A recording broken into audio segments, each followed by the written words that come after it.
If you had one shot or one opportunity to seize everything you ever wanted in one moment, would you capture it or just let it slip? Yo. His palms are sweaty, knees weak, arms are heavy. There's vomit on his sweater already. Mom's spaghetti, he's nervous, but on the surface he looks calm and ready to drop bombs. But he keeps on forgetting what he wrote down. The whole crowd goes so loud, he opens his mouth, but the words won't come out. He's choking how? Everybody's choking now. The clock's run out, time's up, over, loud. Snap back to reality. Oh, there goes gravity. Oh, there goes rabbit. He choke. He's so mad, but he won't give up. Daddies, he know he won't have it. He knows his whole back to these ropes. It don't matter, he's dope. He knows that, but he's broke. He's so stacked that he knows when he goes back to this mobile home, that's when it's back to the lab again, yo. This old rhapsody better go back to this moment and hope it don't pass him. Listen, we can talk about the flag, but let's talk about the team. Wait.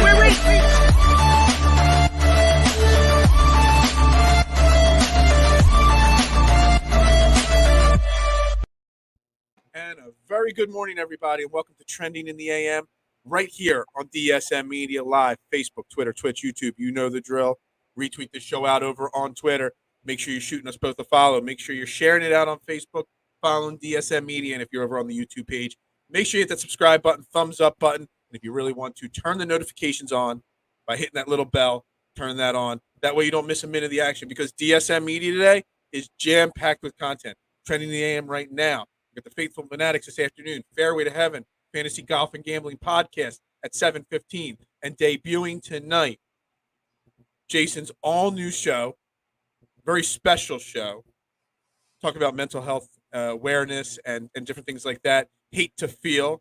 So we got a jam-packed show, or day today on DSM, so you want to be locked in on that YouTube page. Everybody, good morning. I am Phil Steichen at Beard and Knowledge, joined today, as always, by my main man, Jason Voorhees, who's on vacation.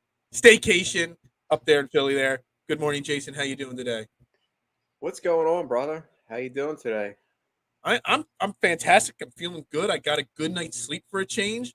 I'm feeling ready to roll here this morning with a long list of topics. So we'll get back to your debut show tonight. We're gonna save that to close the show out to preview tonight's show, Hate the Feel, and what the topics are going to be like on that show. So everybody stay tuned to the end of this episode about 9:30. We're going to preview tonight's debut episode of the new podcast. But we got lots of Philly sports talk to talk about today. I want to talk Phillies to start. Pick up the conversation yesterday of the Phillies and Rob Thomson, new manager of the team. But then the second half of this episode, we didn't really get into it yesterday. But I want to start talking a little bit about Eagles. Last week, the end of the week, the first round of OTAs. This week, there's some more OTAs going on. Some thoughts, some things that have come out from OTAs. I would just want to discuss them a little bit there. And just get the pulse of what's going on there. But the first thing I want to talk about is the Phillies. And we start a 3-game set up there in Milwaukee with the Brewers today. 3 games. And the question is, and the way I was thinking about this show was, all right, you fired Joe Girardi on Friday morning. Not Thursday on your day off, but Friday morning. And it was like this surprise, invigorating thing. You got a little boost of energy from the team. You had a packed house for the weekend because of the Angels, because it was a beautiful weekend. The energy was there. The honeymoon phase was there with Rob Thomson, this new energy, new team all of a sudden. Now you got a day off. You hit the road. To me, the honeymoon's over now. Now it's time to see what Rob Thomson really is going to be as the Phillies manager, what this Phillies team is. We still know there's glaring holes. Or is it, there's also the scenario where going on the road, it's kind of a team building. Joe Girardi, the negative energy is gone. It's even more of a way to build this team and the camaraderie of this team. Is the honeymoon over, Jason, with Rob Thomson? Am I over, not overreacting, but saying it too quickly that the honeymoon's over? And after 3 games, I'm done with the yay, yay, rah, rah. I want to see what's really going to happen starting tonight in Milwaukee. I don't think it's an overreaction. I think you're being who you are. You and I are both realists. We're not these guys that get overly zealous about a 3-game winning streak or, the fact that the offense actually put up some runs. Because we've seen that charade before. We've watched this movie so many times, so often. So yes, I think as a fan, you want to believe that Rob Thompson is going to totally change this team around, and that we're all of a sudden going to be like players, to make the postseason. Like that's what we all want. I mean, as Phillies fans, but you have to be realistic about the team. And if everybody thought that Joe Girardi was the only issue on the Phillies, then you obviously haven't been watching this team over the past 12 years. I mean, it's not just something new. So I'm kind of on board with what you're saying. Here's like a scenario, a random scenario that I was thinking. He said all the young players are going to play, blah, blah, blah. And, Gene Segura's hurt. Didi Gregorius is back. Nick Maton hurt. Like, I want to see that when he releases tonight's lineup, and it's an 8:15 start time, so about 2 or 3 o'clock the lineup will get released. I want to see when that lineup is released that Bryson Stott and Mickey Moniak are in the starting lineup. I don't want to see Camargo at second and Didi at short. If you want to play Didi tonight, then you got to play Stott at second base. And there can't be 2 games in a row with Odubel Herrera in the starting line. Like, that's just step one of me seeing that it wasn't just the weekend honeymoon. Rob Thomson is who he says he is. And I think it starts tonight, by seeing like the lineup and how he does it. Do you get what I'm saying? Like, does he just resort back to same old Phillies baseball and put Stott on the bench and Moniak on the bench? And that's just step one of multiple things I want to, discuss that says, all right, the honeymoon was what it was, but he's for real. Wins, losses is a totally different subject. The way he manages his team, is it for real or was it just a honeymoon phase? Yeah, I mean, I get exactly what you're saying. Like, and that would be Joe Girardi. If the lineup was released today and Joe was still managing a team, we already know the answer to that question. Right. But you're right. It's like we're kind of on pins and needles because we don't know. We're hoping that it's real, that what Rob said is actually going to come to fruition, but we don't know because it hasn't happened yet. So right. Yeah, there is a little bit of like trepidation, like of whether or not he's going to follow through on his words. But I have to take him at his word. I think when we do see that lineup released, I think Stott will be in the lineup. I'm hoping Moniak is because I can't stand it. I wish they would have just cut Odubel. Like when they fired Joe, they should have just got rid of Odubel too. Actually, you know what I was thinking of? What would have been the smart move? Because look, and I guess we could address the Odubel part of it here. Odubel is bad juju. It's bad energy. You gotta think most of these guys on this team, they're his teammates. They kind of, are friendly with him.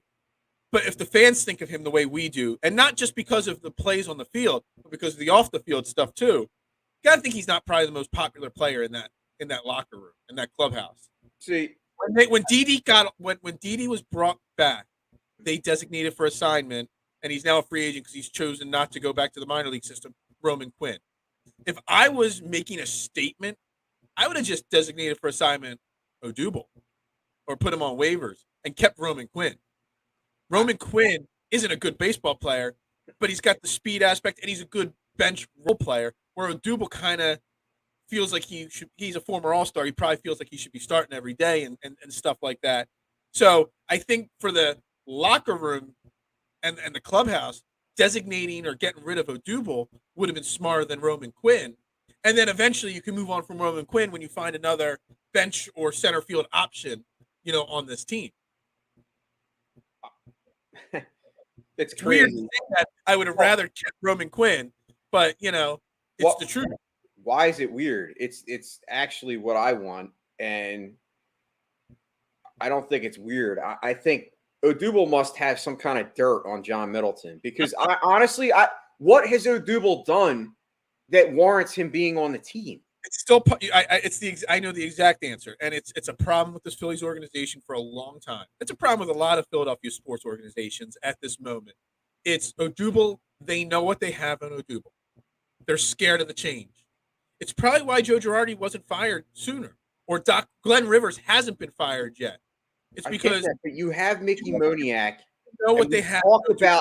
We talked about this when he was having the hot spring right before he broke his hand. We talked about the fact that Mickey Moniak makes the most sense. And if for the Phillies to succeed, Mickey Moniak needs to succeed. Like, we need a first-round pick to actually do well. I get it. I think you have Bowman Stott. But Moniak was a number 1 pick in the whole entire draft. We need this guy. I'm not saying he needs to be a superstar, but we need him to be successful, and we need him to be part of the team. So and either A, you insert the guy in the lineup and you keep him there, like we said, or you do something else, because it's frustrating to me that you're scared of change. Odubel Herrera is not a good baseball player. I don't even care about the off-field stuff. Listen, I believe that what he did was wrong, and listen, I don't condone that in any way, that shape, or form. I do believe people do deserve a second chance, and he did do his time. He was suspended or whatever, and it's what it is. But I'm not even talking about the off-field stuff. I don't care about even that he's not a good person. I don't know Odubel personally, but what I know is what I see on the field. He lollygags. He swings at balls that are 30 feet over his head. He misplays every play in the field. He's one of the worst defensive center fielders I've ever seen. The guy does not belong on Major League Baseball. So the Phillies need to realize, like, that the fans are right on this one. We might not always be right when we're bitching and moaning about, I'll give you an example. Kyle Schwarber, I might be wrong about him, but we're right about Odubel. Odubel is not a good player, and he does not bring anything to this team that is positive. Right, but I think we would have seen a lot less, and I think there's a chance that if he didn't get hurt, Odubel wouldn't even be on this team right now. And if Moniak doesn't get hurt, I think the whole entire season, hell, Joe Girardi may still be our manager if Odubel does, or if Mickey Moniak doesn't get hurt, because who knows? I'm not saying Mickey Moniak was going to be this world beater, and if you're not going to play Mickey Moniak and you don't want to play Odubel, you better go find a center fielder, because center fielder should normally be your leadoff hitter. Or not always, but they tend to be leadoff hitters. And right now, we don't have a leadoff hitter or a for sure thing in center field. It's one of the most underrated holes on this team at this moment. But yeah, that's the whole thing that I'm trying to talk about with Rob Thomson is the honeymoon's over. If he goes out there and plays Odubel Herrera tonight, that's a mistake. So tonight against the Brewers, I had it up. Let me see. I kept bouncing around. The pitcher for tonight for the Brewers, Jason Alexander, not George Costanza. It's a different Jason Alexander. He's a pitcher tonight. It's going to be his second career start. He's 29 years old. He just got called up for a spot start last week against the Cubs. 7 innings, 3 runs. He was imaginable. But he's 29, and this is his first jaunt in the bigs. And they've already said that after tonight's start, he's getting sent back down. So he's a right-hander. This is a perfect opportunity to continue the momentum. And by continuing that momentum, you're putting Moniak, you're putting Stott in the starting lineup tonight. Yeah, well, Alexander was only brought up because Woodruff is on the DL. Yeah, and they already said he's going to be back for his next start. So this is his last shot right here. So we missed Brandon Woodruff. We're getting an ace in the hole here to not have to face 3, because I look at Milwaukee. It's crazy to say this, but they have 3 aces. They have Corbin Burns, who's once again quietly becoming another Cy Young candidate again this year. They have Brandon Woodruff, who has probably the best stuff on their staff. And then they have Lauer, who is basically, if you look at Lauer's numbers, they're better than Woodruff's. It's crazy. They have great starting pitching. So the fact of the matter is we're getting a guy in this series that realistically doesn't even, it's his second start, as you said.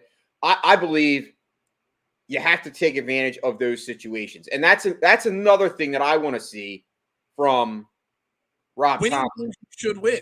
Getting this team to have the mentality to strike when the iron's hot. You need to take advantage of this. You need to come out and win tonight, because let's face it, you got to win games that you should win.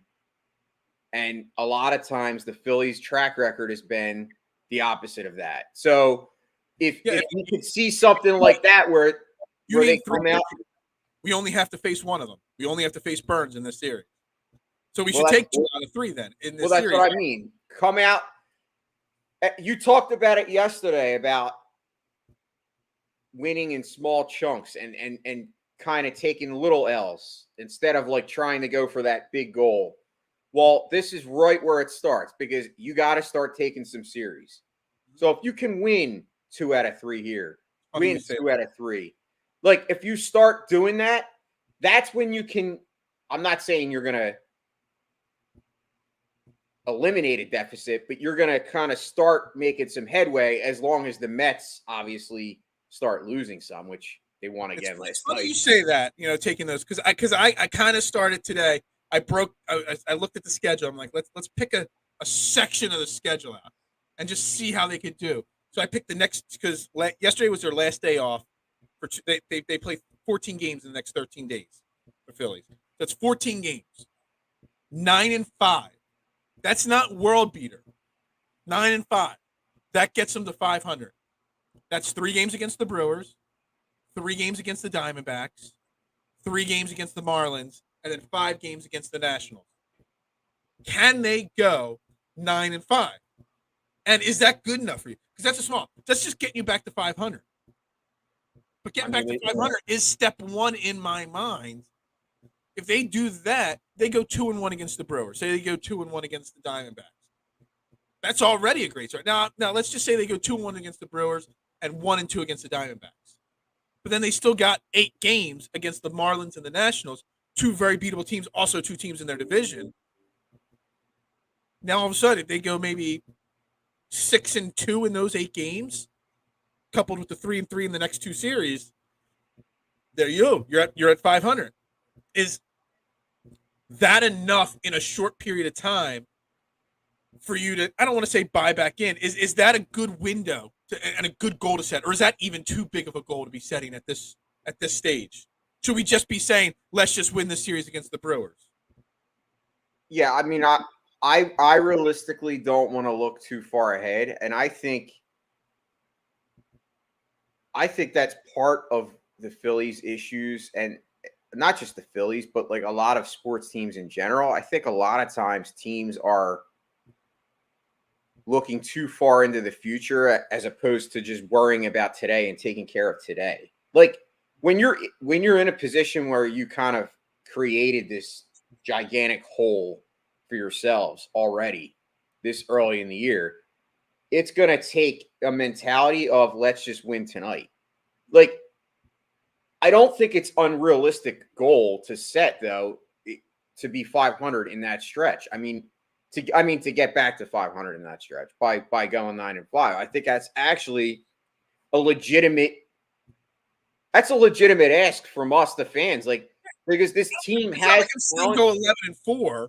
It's not like the Phillies are a team that doesn't have talent. We all believe that this Phillies team has underperformed, way underperformed, like to where they are as far as payroll, where they are as far as their lineup should be doing way better. I mean, let's face it, Rhys Hoskins has underperformed up to this point.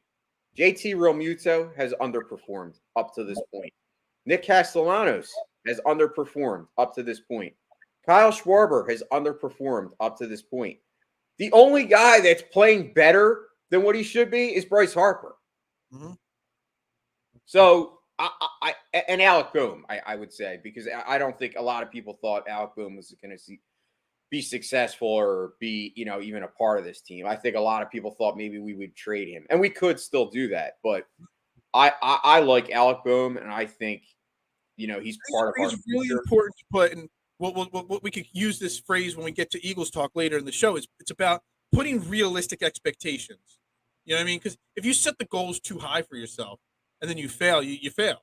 But setting those small little goals in short-term windows. I mean, anybody that's at this point right now in time after watching what we just witnessed and is all of a sudden expecting that we're going to win this division is insane.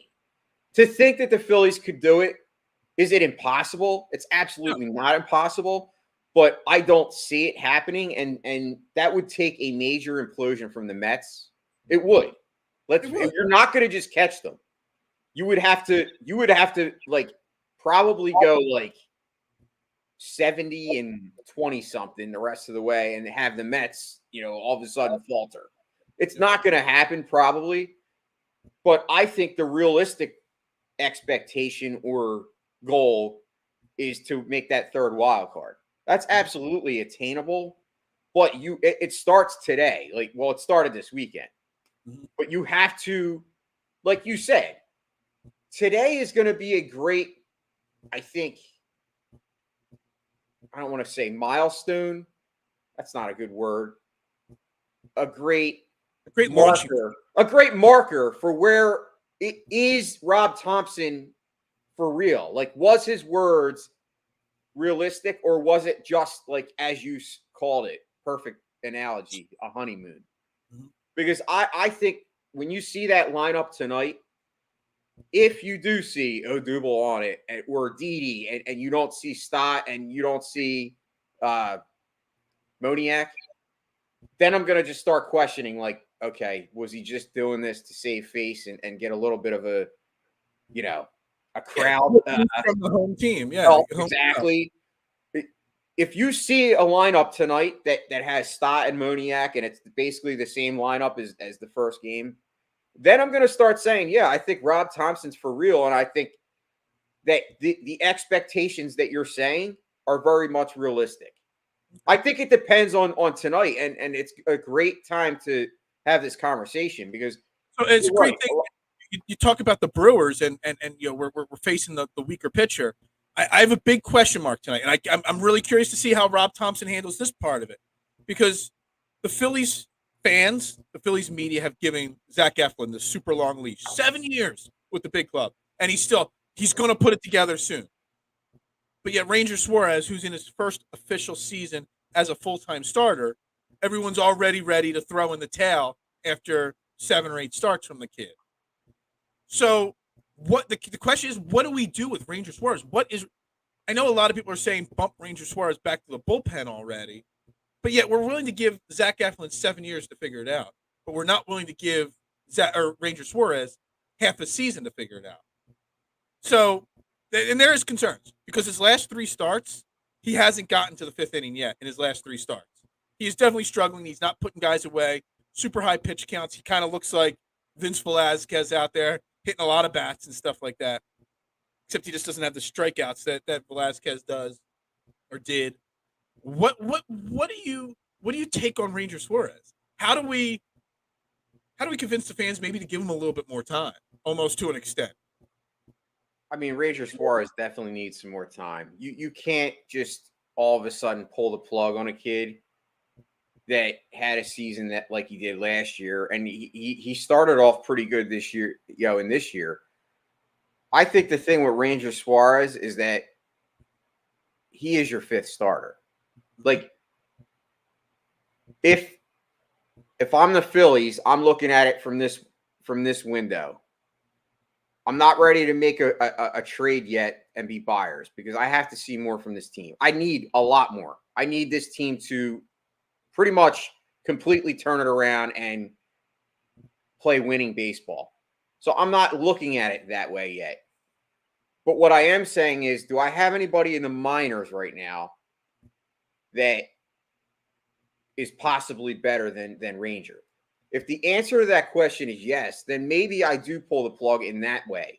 Maybe I do send Ranger down and bring up somebody that I think has potential. But I don't know if the Phillies have that because I don't follow their minor leagues that don't. Well. I'm not very in touch with the AAA, and I know they don't have. They have some bullpen arms at AAA that could potentially be brought up, but not starters. And the thing with Ranger is everybody's been clamoring for years now to get a lefty in the rotation because we were one of the few organizations in baseball that didn't have a left-handed starter for how many years. We have one, and we're not willing. Look, I was one saying at the beginning of the season, I didn't think Ranger Suarez was worth all the hype he was being given. People were calling him this ace in the hole kind of guy. And I was like, yo, guys, he started 12 games last year. He started a few games this year now. You got to set realistic expectations for these kids. And anointing him the next ace of the team was overreacting, but willing to pull the plug on him in June is overreacting as well. Well, and that's why I'm saying I'd be willing to pull the plug if we had somebody in the minors, like a hot shot prospect that you thought that a lot of these teams had. This is what I'm saying. Like the Brewers just brought up this guy. Like if we had a hot shot prospect, I wouldn't be pulling the plug on Ranger. I'd be pulling the plug on Eflin or Gibson or something like that. But not necessarily, because Ranger needs. We've talked about it, how young players sometimes they do need to go back to the minors when their confidence isn't there. Ranger Suarez is not a guy that's he's not a flamethrower. Ranger Suarez is more of a finesse pitcher. He's not a guy that has 100-mile-an-hour stuff. He doesn't. No. Ranger has to have his command for him to be a successful pitcher. He's not a guy that, can throw lights out stuff. So when you have that type of a pitcher, command of the strike zone is so important. You have to be able to locate your pitches, and that's where he's having a problem right now. He's not locating, and you're seeing it. His walks are up, his strikeouts are down, and his ERA is obviously inflated. I'm willing to give him a little longer leash because, as you mentioned, why are people willing to give Eflin, the leash of all leashes? I agree with you, dude. You're 100% spot on. But my frustration with this team forever has been their lack of, being able to develop not just minor league players, but more importantly, pitchers. Because, Aaron Nola was a first-round pick, right? Mm-hmm. Aaron Nola. Zach Wheeler wasn't even from our system. Zach Wheeler was actually the number one pick in baseball at one point. So Zach Wheeler is living up to his potential. Aaron Nola, we can say, is living up to his potential, even though there's a lot of times where we flip-flop on him and say, maybe he's not an 8 or whatever. He's still worthy of where he was picked. He was the 7th pick in the draft. He's doing well as a starter. He can be an ace, whatever. That argument's fine. But we don't have we don't have guys that we develop like 5th rounders that become, Jake DeGrom on the Mets. Like, it's funny. Like, he was like a 5th round pick. That's what I'm talking about. Like, we don't have, our system is not capable of developing guys. And that's what's frustrating, because so many of these other teams churn out guys. Like, they'll have a guy that's struggling and they say, oh, who cares? We'll just send him down and we'll bring up this guy. We don't have that. And that's what's frustrating. And that's what I think is holding this Phillies team back from being able to go to the next level. And you talk about it, how sometimes you wonder if we're stuck. And you said, like, you've brought up, you're the one that brings up the tough questions and everyone wants to hate on you for it. But it's like, okay, well, what are we going to do? Continue to go down this road and just be mediocre and average team and keep buying free agents that don't really set us over the top? It doesn't work that way in baseball. Eventually, you have to start hitting on these guys. You have to start having a farm system that helps, populate the rest of your team. We don't have that. So it's going to be difficult for me to say yes or no on Ranger when you don't have that other guy that you could just say, let's bring this guy up. The only other alternative is to make a trade, because you don't have, somebody waiting in the wings to say, come up. So I'm saying give Ranger some more time. Yeah. So I'll give you an example of a guy that we gave up on too soon. Another one that just popped up the other day. I'm sitting there watching Mets Dodgers, Adonis Medina. That guy has nasty stuff. He's actually become a bullpen weapon. He's a bullpen guy, but a guy that we could have had on our bullpen instead of the slop that we've been putting out there like Norwood and these other guys. This is what I'm getting at. That's what's frustrating. We give up on guys so quick. I don't think we gave up on Medina. I think our team was in that. Medina will just be one of those guys that falls into that category of when we had a poor minor league developmental system. One that got away. We brought him up a few times and he didn't really. He looked lost as a starter. Yeah, but my point. Yeah. But what I'm getting at is a guy that we Okay, maybe we didn't give up on too soon, but we let him get away. We failed him. We didn't develop him. Yeah. Because, I mean, that guy's like throwing like 101 now. Like, it's sick. I don't want to know that. So, Phillies, Brewers, game one starts tonight of this series. Predictions for tonight, predictions for this series. How do you see it playing out? Predictions for tonight. I'm going to go. I think the honeymoon continues. I think Rob Thomson. I think when we see that lineup at maybe 3 o'clock, 2:30, I think it's going to be it's going to have Stott and Moniak in it. Okay. And I think we're going to continue this little hot streak here. And I think Phillies come out and put up. I'm not going to go. They're not going to give 9. I think 7-4. I think Ranger Suarez gives up 4 runs. You're pretty spot on. I was going to say pretty similar things. I was going to say 7-5 tonight. Because again, I don't have the confidence rate. I think Rob Thomson might have a shorter leash even with Ranger Suarez to an extent. So we'll see. We might get a bullpen game, but also you see this team playing a little looser with Rob Thomson. So maybe Ranger Suarez comes out tonight, throws 7 innings. I don't know. We'll see. We'll see how it goes. My player of the game. I still see him taking 2 out of 3 in the series and keeping the momentum going. I agree. I think 2 out of 3. My player of the game tonight in the 7-4 win, Rhys Hoskins. Oh, about time he would get off the snide. He's going to break out tonight. All right, Rhys Hoskins. 2 home runs. There you go. I like it. I like it a lot. I'm going to say, you know what? I'm just going to throw a random dart at the board here and say Ranger Suarez breaks out tonight and has a lockdown game. I don't know. We'll see. We'll continue on. We'll recap the game and everything that happens. We'll continue this conversation because, tonight I think the honeymoon, like I said, it's over. But this is like the married couple now moves into the apartment together. So now we see how they really start. They're on the road together. They're traveling together for the first time. The bad juju is out. The new juju is in. And I really think this series, the Angels series, was that honeymoon. This is the series that sets the stage for the rest of the season and how this team, continues to climb, fall, falter, whatever it may be. So I think this is a really, really clutch, important series here. And like I said, it's the start of 13 days and 14 games. It's a very busy stretch for this Phillies team.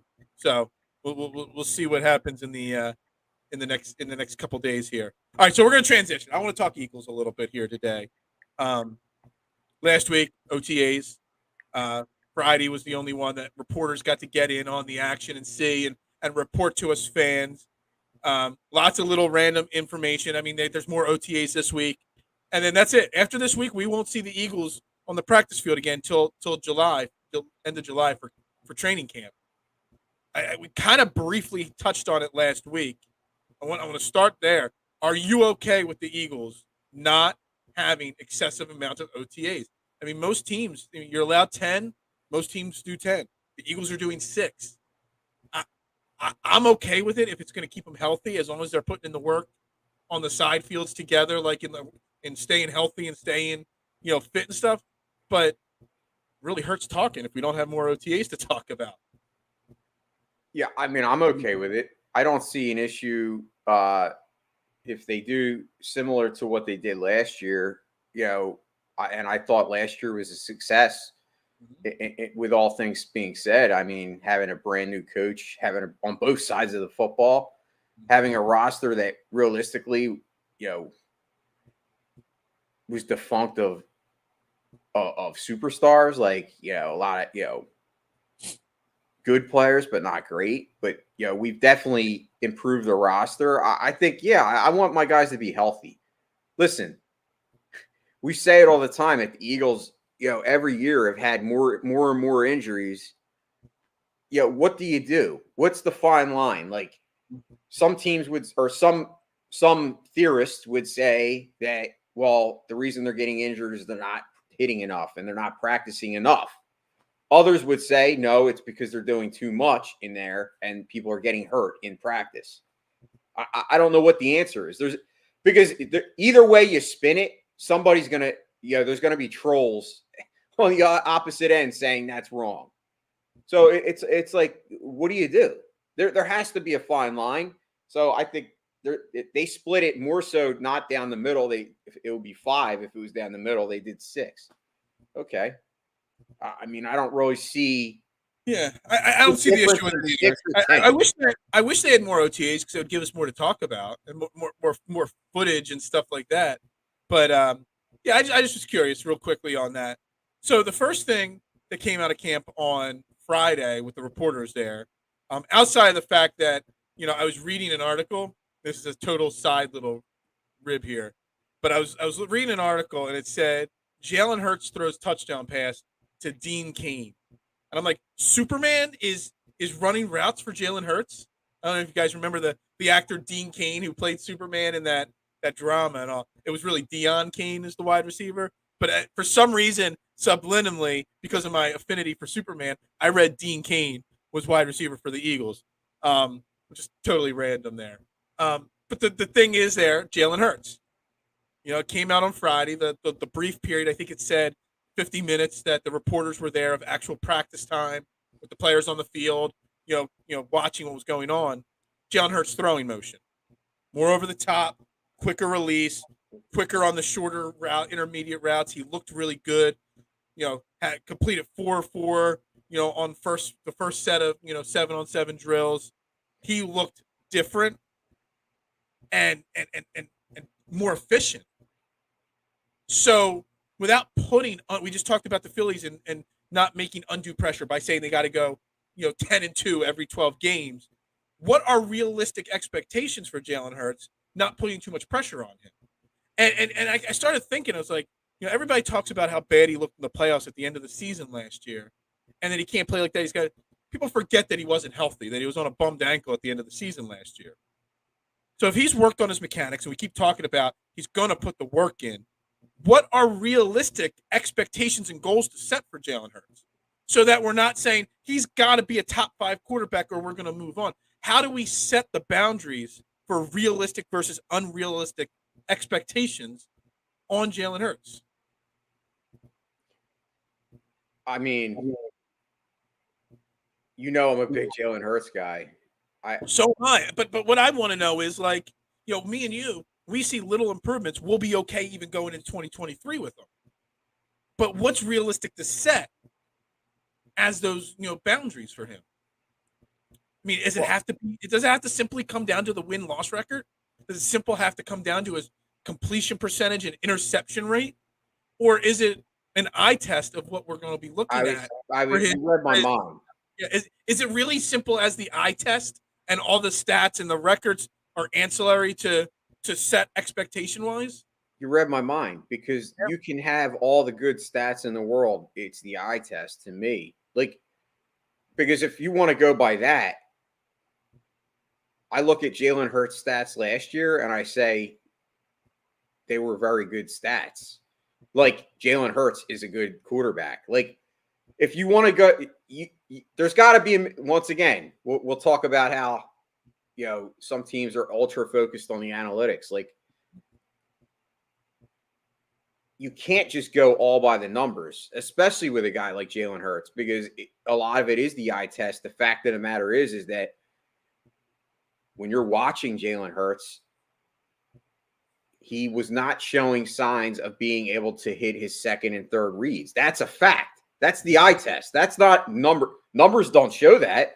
Right. His numbers were he still threw for over 3,000 yards, almost had 1,000 yards rushing. I mean, he has good stats. Stats are stats, but to me, I want to see can he go and if Devonta Smith is not wide open, can he make that second read to AJ Brown? And if AJ is not open, does he hit Goddard down the other side who's wide open? You know how there's always those cameras, and we were like, all these fans, Jalen Hurts can't see that, Monday morning quarterback.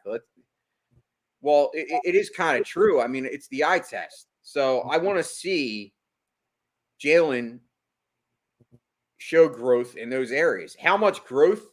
I mean, to me, I just want to see improvement. Every year he has improved. And it's only his third year, right? I mean, he played 4 games. In his first year, he played 4 games at the end of the year. And then last year was his first full season. So I'm excited, dude. I really am, because I think Jalen Hurts is going to prove so many people wrong. That's just where I'm at. And maybe I'll be proven wrong. And Jalen will shit the bed, and I'll have to say, you know what, I was wrong. I think you make a good point that the eye test on the second and the third reads, that'll be key. I think it's going to be key for him to stay healthy as well. Obviously, the running the football obviously puts him at a greater risk. But I just see the confidence level. Look, I've said it 100 times. He's going to put the work in, and he's obviously doing that by seeing. Yes, it's in 7-on-7 drills. Yes, it's in practice. There's no contact and stuff like that. There's not even any pads being worn. But seeing that he's got a new throwing motion, almost a reworked throwing motion, more over the top, that comes out quicker. All reports saying that he was nailing a couple slant routes, which was a huge. I think I called it out last year. I forget what game it was. It was third down. They ran a quick slant. It was an incomplete pass. And then they went and ran the same play on fourth down, and he missed it again because he couldn't hit that slant. If he's put the work in and can do that now, that's a huge step in the right direction for him. Those are the kind of things that I'm going to be looking for. But again, we've said also there is no excuses because he's got A.J. Brown now. He's got a more effective offense now. He's got more talent and weapons around him. So maybe it simply is as simple as he's got to win games. Well, I was on with Parcero yesterday on his Eagles special, and we kind of talked about the OTAs. And that was my original point was, it's hard to Scotty just actually read my mind. It's going to be hard for Jalen not to improve with the improvements that this team made on offense. Like, you don't get an A.J. Brown type player and go backwards. If he did, then we would just be saying, okay, well then everyone will say, I told you so. Can I cut you off for 1 second? It's insane to think that this is literally the exact same team with one new player on offense. But yeah, now all of a sudden we think all these weapons, we're like, wow, he's got all these weapons. He had all these weapons outside of A.J. Brown. That's how good A.J. Brown is of a wide receiver, that he makes literally the entire offense that much better by having him there. To me, it still boggles my mind and blows my mind that we've got A.J. Brown and how good he can make the rest of this team. That's what a wide receiver one does. I mean, it's mind-boggling. It's not that rocket science. It's just the fact that the Eagles have either missed on picks or they've been totally against trying to get the guy that's actually a wide receiver one. Like I said it. A.J. Brown's the best wide receiver we've had since T.O. And that was 2004 when we had T.O.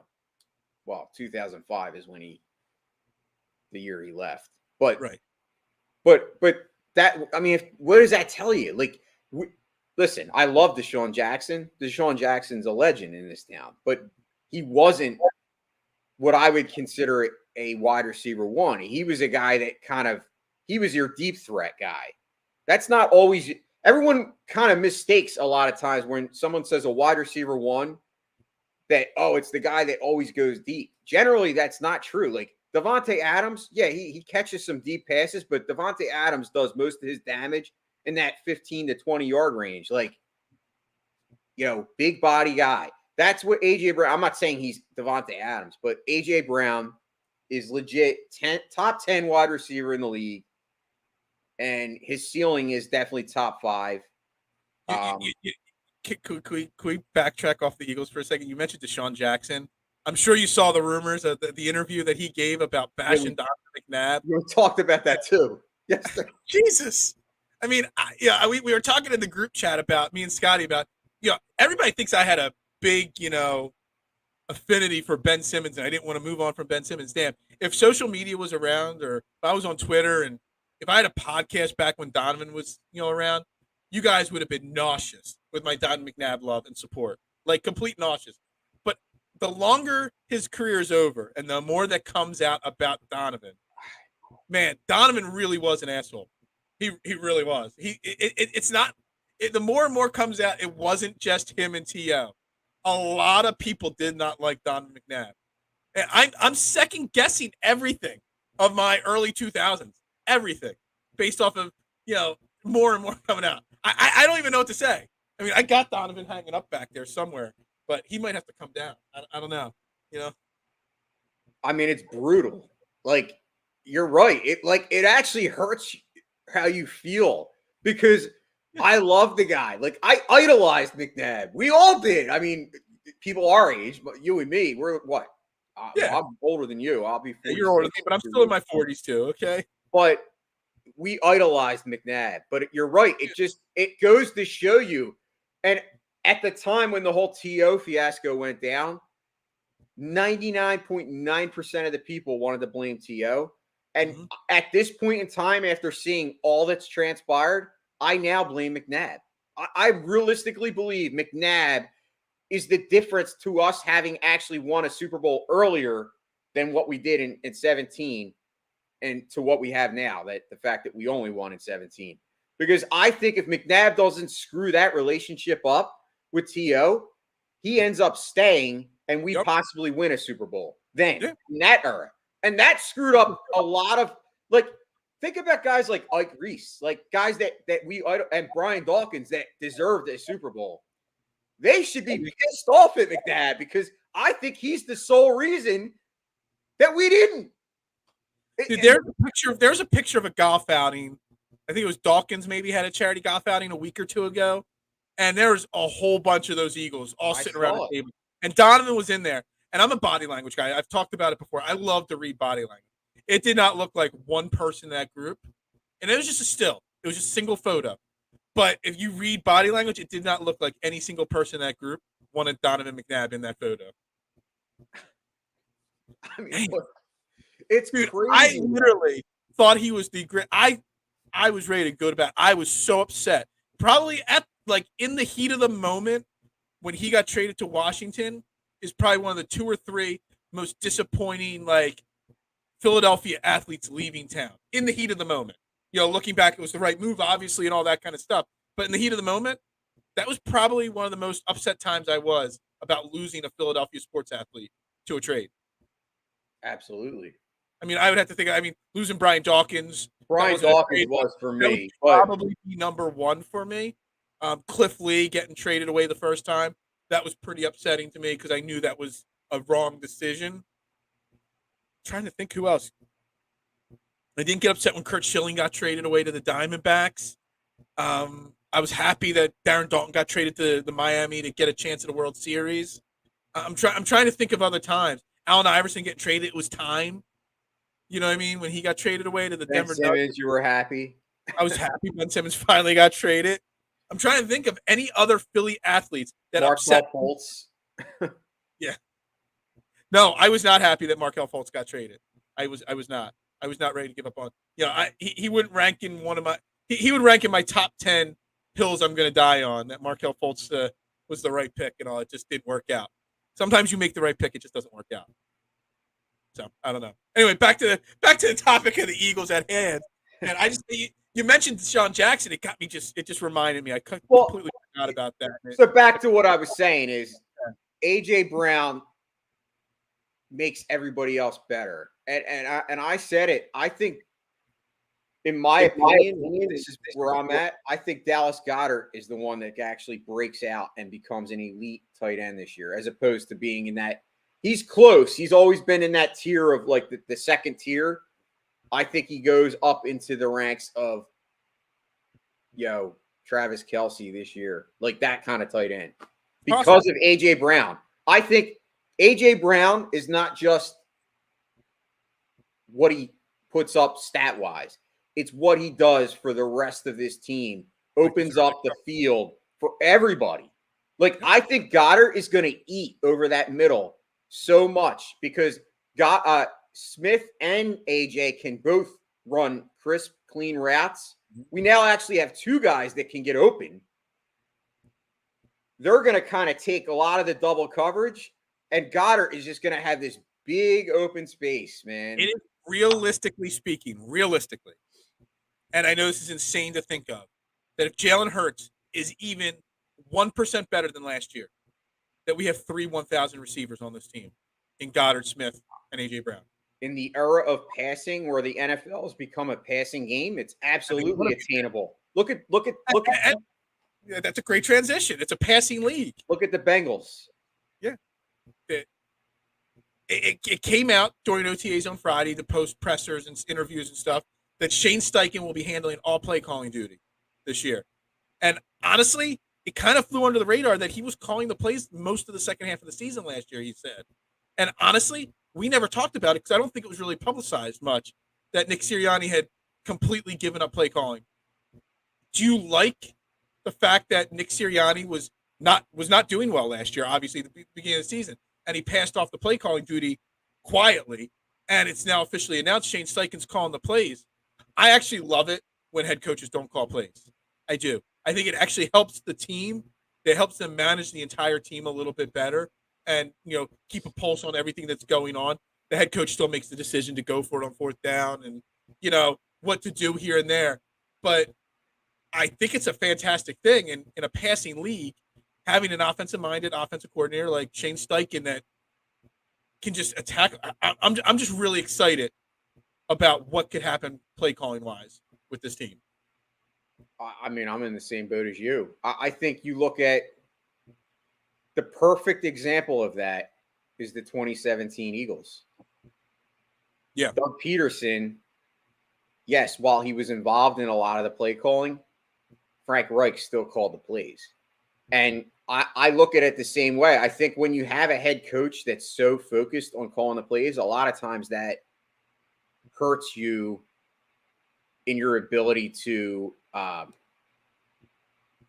navigate the leadership aspect of being the head coach.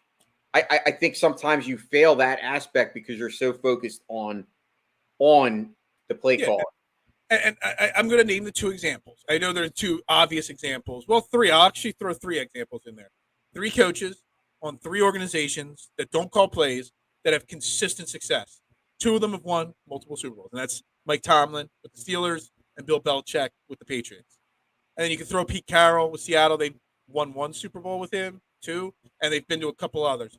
Those guys are just leaders of those teams. Yes, they have their imprint. They say what to do, what kind of style, this and that. But they're not out there calling plays. They're keeping their pulse on the whole game. And I think that's, to me, that's a winning way of doing things. Oh, especially as a head coach. I mean, you can't quantify the importance of leadership. And I think Nick Sirianni the fact that Nick Sirianni was able to see that he was struggling and make that decision to change it shows me a lot about his character. I mean, it shows me that he's willing to be humble and realize, like, wow, that's a great quality. Like, that quality, people respect that. Like, people will respect you more when you look at your own flaws before they do. And he was in his first year. Most offensive minded head coaches that get their first head coaching job, they get it because they were a great offensive coordinator somewhere. And they want to prove that they're a head coach, but they still want to call plays. And it didn't take him a year or two to figure this out. It took, we don't know the exact moment, but half of a season to realize what he was doing wasn't working. And he gave up that role really fast. If you look at a big picture, giving it up at some point midway through his first season, that's giving up play calling duties. Really, that shows so much maturity as a leader right there from Nick Sirianni. And that might be one of the many things. I mean, there are some question marks about Nick Sirianni, especially early in the season last year. And everybody made fun of the Flower references and the Flower press conference. And maybe that was part of it, though. The Flower press conference, the giving up the plays, where he could have lost that team really quickly and failed and been a one-and-done head coach. Him giving up play calling duty, him, showing what kind of leader, maybe that's what won that locker room over. I mean, I can't disagree with that. I think you mentioned the word maturity. Everyone likes to point to the fact that Sirianni is so young, but just because he's young doesn't mean he's not mature. And that just proves it to me. Like, when I see something like that, my respect meter all of a sudden just went way more up for Sirianni, and like even more of a a leash as far as, wow, he's still only in his second year as a coach. Like, that's pretty impressive to be able to come in, especially in a town like Philly, dude. Like, think about it, how we say how it's hard for an athlete. Well, it's just the same for a coach. I mean, it can't be easy for them to be, the leaders of a professional football team in the city of Philadelphia. I mean, how easy do you think that is stress-wise? It's probably a lot of stress. So I'm very excited to see Steichen with this offense year 2. I saw what Steichen did in it was San Diego then, right? When he would have been there. I saw what he did with Keenan Allen. Keenan Allen, to me, is a guy that's so underrated and is probably one of the best route runners in football. And he was always able to get open in that offense. And they didn't have big name running backs, kind of like the Eagles. Like Austin Eckler, I know, like a lot of times in fantasy, he's, up there, but he's not a top 5 back. He's not a guy that's considered that, but he's dynamic. But they've had other running backs too. I'm curious as to how the run-pass balance is going to be. Because I obviously think that it's going to go more to the pass again this year than it was, obviously, towards the end of last year when they kind of went so run-heavy. Obviously, getting A.J. Brown, that they're going to throw the ball. But I'm still curious as to – They run-heavy also because of the injury. The ankle injury to Hurts affected the play calling as well. Yeah, well, I'm curious. I guess what I'm saying is I'm curious as to, like, what will Miles' role be? Will he be the bell cow, or will it be a classic, what do they call that? Committee, running back by committee, where it's, Miles gets 12 touches, Boston Scott gets, 8, and Gainwell. Are they going to do that, or is it going to be more of a traditional Sanders gets 18 to 20 carries? And I don't know. That's what I'm curious about, because that's why we won't, because of the lack of OTAs, we won't really know that till late July when camp opens up. I think it's July 26th, July 28th, something like that. Training camp opens for the Eagles. I think we're going to wrap that up because I want to give you a few minutes here. Jam-packed day on DSM Media. So we're trending in the AM. We're here every day, 8:30 a.m. 5 o'clock, you got the Faithful Fanatics. Dylan, Matt, Carter at 5 o'clock. At 7:15, I've got my fantasy golf show, Fairway to Heaven. My man Jason Sullivan is back in the co-host chair with me this week, talking this week's RBC Canadian Open. Then at 9 o'clock, the debut episode of Jason's new podcast, Hate to Feel, a mental health awareness show. And then, obviously, after that, Phillies post-game live with Parcero. We got a jam-packed day, so make sure you hit subscribe. Make sure you hit the notification buttons because you're not going to want to miss any of the action on DSM Media. But, Jason, this is your forum now. I want you to promote and sell. What are we going to have tonight on the debut episode of Hate to Feel? But also, what is Hate to Feel, the podcast, and what is going to be the plan for this podcast going forward? Because it's a great new idea, great new show you got coming on. So I appreciate it, Phil. Thank you very much for letting me do this. So Hate to Feel is basically a podcast that's centered around mental health and addiction awareness. It's, the mission statement is basically to promote awareness and, allow people to realize that you can come to this space and not be judged, that it's okay to have mental illness. It's okay to have addiction. And the fact of the matter is a lot of people are fearful to, speak up. That's why I wanted to do this show, because I'm a normal person just like you and everybody else. And I struggle in those two areas, and I want to give my story. And that's basically what the show is going to be. Is tonight's show, I'm probably going to tell my story, my dealings with addiction and mental health, and Phil will chime in with what he has with himself as well. But basically, the mission statement is to bring people together and talk about two subjects that, frankly, are still very stigmatized in this country and in the world. And I want to bring it in a positive manner and a peaceful manner. And obviously, down the line, we'd like to be able to take call-ins from people. Like, obviously, if you don't feel comfortable telling your story or you want to remain anonymous, we're going to try to have that capability as well. So look forward to that. Obviously, like I said, tonight's just going to be basic introduction and, mission statement, and then tell our story.